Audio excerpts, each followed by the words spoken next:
Good morning, students. Let's start with today's topic, that is potential and kinetic energies. Today we are going to discuss about these energies and we are going to apply the concepts in the real life situations. So the learning outcomes of the day will be that after the completion, the students will be able to define these energies, potential and kinetic energies. Then they will be able to correctly identify the type of energy involved in the given situation, whether it is potential, kinetic, heat, light, etc., and also enlist the formulas of potential and kinetic energy. And most importantly, students will be able to apply these formulas in the given numerical problems. So students, energy versus work. Yes, work is done when force is applied and displacement is covered, and energy is the capacity to do that work. Okay, so, and when the work is done because of this capacity of this, then that work is stored as either potential energy, kinetic energy, chemical energy, sound energy, heat energy, light energy, and many more. Okay, now here you can see the examples. Stored batteries have certain energy, either it is chemical energy stored in it. Okay, moving car has the energy like kinetic energy because of its as it is moving. This food, as we get the energy from the food, definitely the food will have certain stored energy in it. The sleeping dog, even the sleeping dog is using certain stored energy. Okay. Now, what is potential energy? It is the energy which is stored and waiting to be used later. Here it is the example has shown, it is showing the gravitational potential energy. As soon as this thread is cut, then this energy, stored energy, will be used doing certain work on this object. Okay. Now, how to calculate the how much potential energy does this object has? We can use the formula mgh. From where this formula has come? It's very simple. As we are to raise the object to certain height, we are doing work on it, and that work is given by force that we are applying and the displacement it is covering. And the force is against the gravity. From Newton's second law, it is ma, and here it is against gravity, so we are using mg. Acceleration due to gravity comes into action, and displacement is h. So potential energy's formula will be m into g into h. Now we will calculate the potential energy in the real life situation. I'll take into you to the ground. Here the teacher will throw the ball upward in the air, and then when the ball reaches certain height, it will move back. Now our work will be to calculate the height to which the ball rises, and also we will calculate the potential energy at the highest point. Okay, let's do it. Let's watch the video first and then we will solve the numerical based on it. Okay dear, so let's watch the video. Here the teacher throws the ball upward and it catches the ball back. You can see ball is moving down. Okay, so here you can see that first of all the teacher is throwing the ball, and the students have been instructed that they are going to note the time it takes to move back. Okay, the ball, how much time it is in the air, the students are noting using the stopwatch. Okay, and to solve it, let us do calculations. As we have seen, ball is thrown upward. Let the ball that is thrown upward, let mass of the ball is 10 grams. Okay dear. Now as it is thrown upward, so we have to take the g, acceleration due to gravity, and we'll for our convenience we'll take it as 10 meter per second square. Okay, then let the time that the students have noted, it is total time.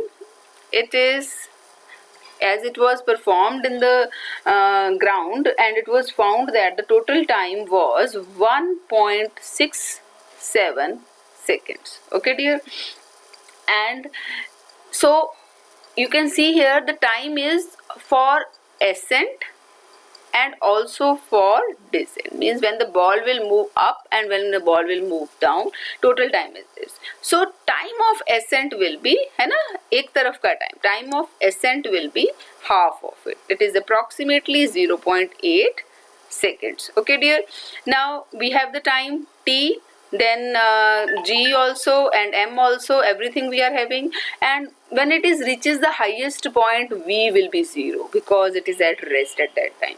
Now we will calculate u. After calculating u, we will calculate the height to which it is rising, and finally we will calculate the potential energy. Let's see how. To calculate the u, we will apply the first equation of motion. Okay, now first equation of motion everyone knows. Yes, it is v equals to u plus gt. Now here v is 0, so we will take it as 0. U we have to calculate. G we will take as minus 10 because it is moving against the gravity. So we will take here minus g, and the time is 0.8. So u comes out to be, yes, after doing the calculation, you can see u comes out to be 8 meter per second. So first point has been done. Now secondly, height. कितनी height पे ball गई to which it rises? We will use the second equation. Let's use the second equation of motion. Now we have s equals to ut plus half gt square. Now s is the height to which it rises.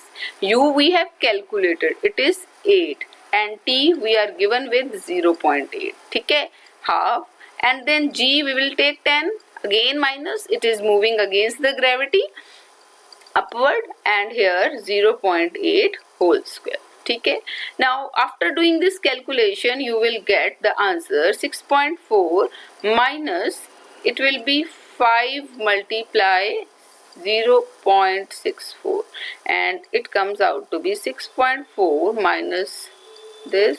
After little bit calculation you will get height to be 3.2 meters. Okay dear, now finally we can calculate now the potential energy. Yes, potential energy is mgh.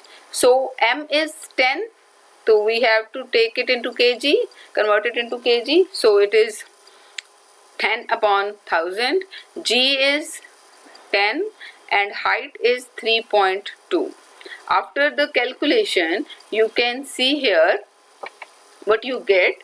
It is here, these zeros get cancelled with this, 1 0 is left, so our answer is 0.32 joule.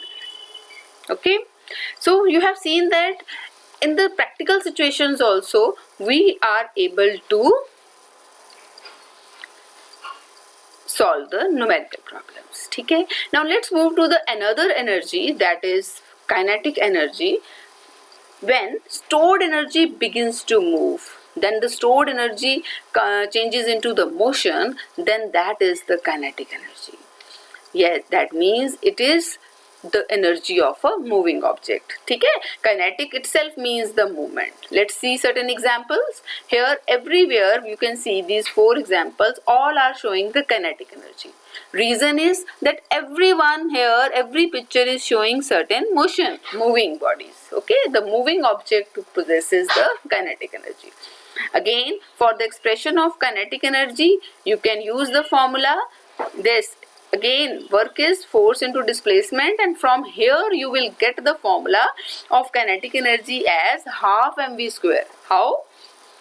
Because here the force again we will use the Newton's second law, F is equal to, yes, it is ma, and for distance s, displacement s, we will use the third equation of motion. From here you can use s as v square minus u square upon 2a. After little bit calculation, here a get cancelled with a, and you will get the formula as, when the body is starting from rest, u again 0, then the work done will be half mv square. This is the kinetic energy. Now can we calculate this kinetic energy in the real life situations? Yes, let's move to the ground again. Now the teacher will throw a ball from certain height, okay, and then after throwing the ball, students will be asked to note the time it takes, okay, and when they will from these readings we can calculate the kinetic energy and the final velocity of the ball before just touching the ground. To see this, let's move to the video first. See here, a teacher is throwing a ball from certain height. You can see here teacher is throwing a ball and students are noting the time it takes to fall. Now here the ball is representing the free fall situation, okay.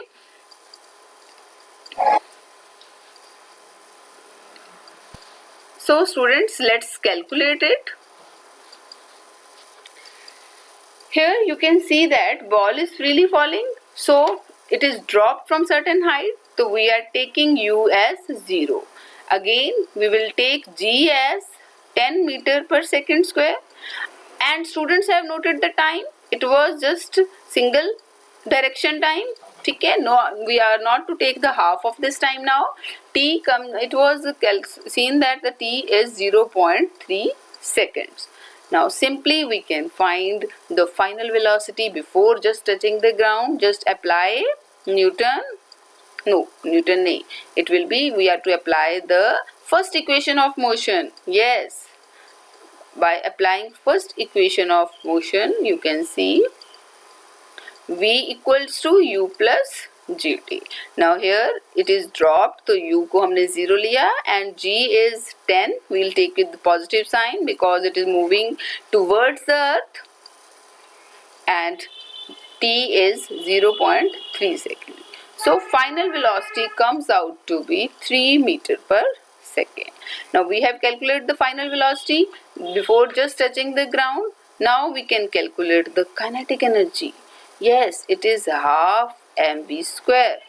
Again, the mass of the ball is 10 grams. It is given. So what will be the kinetic energy of the ball just before touching the ground? Let's see. We will take m as 10 grams, converting it into kg, dividing by 1000. V is 3. We'll take the square of it. See students, after little bit calculation, you can see that the answer is 0.045 joules. So students, you can see that we have calculated the kinetic energy of a freely falling body, and we have applied our concept of kinetic and potential energy in the real life situations as well. So hope you have enjoyed today's lecture.